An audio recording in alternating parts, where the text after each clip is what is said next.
In this video, we're simply solving for x. Okay, so what that means is we just want to know what x is equal to. And in this case, x is going to be equal to some number term.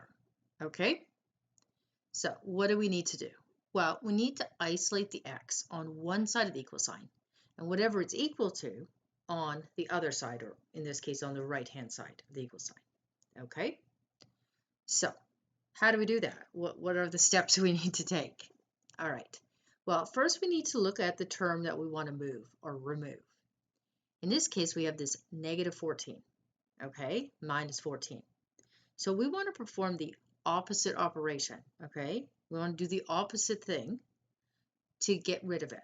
So if we have a minus 14, if we added 14, okay? So if we had 14 minus 14, that is equal to 0, right? They cancel each other out. That's what we want to do, right? We want to isolate this x by itself. We want to remove the other term.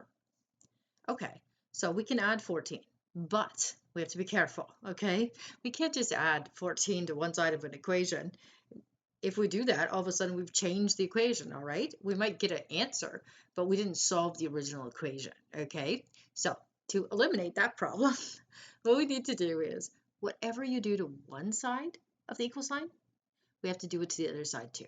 So if we added 14 here on the left-hand side, we need to add 14 on the right-hand side. Okay, so now we just need to simplify. All right, well, let's look at our two number terms. We have 14 minus 14, that's 0. And all we're left with then is this single term, this x. Okay, so that's all we have left on the left-hand side. Now let's look at the right-hand side. We have 6 plus 14. Okay, well, we can go ahead and perform that operation. 6 plus 14 is simply 20. And that's the answer. X is equal to 20. Okay? Now, there's just one last thing we need to double check. This answer is correct. X is equal to 20. In math, we have what's called math conventions. Okay? It's the way we do things in math. And what that means is, for this question, when we're solving for an unknown variable, we want our unknown variable, in this case x, to be on the left-hand side of our equal sign, and whatever it's equal to, we want that to end up on the right-hand side of the equal sign. So we just want to double check. Is our unknown on the left-hand side? Yes, it is, and what it's equal to is on the right-hand side of the equal sign. So we have followed math convention, we have solved our problem, and our answer is x equals 20.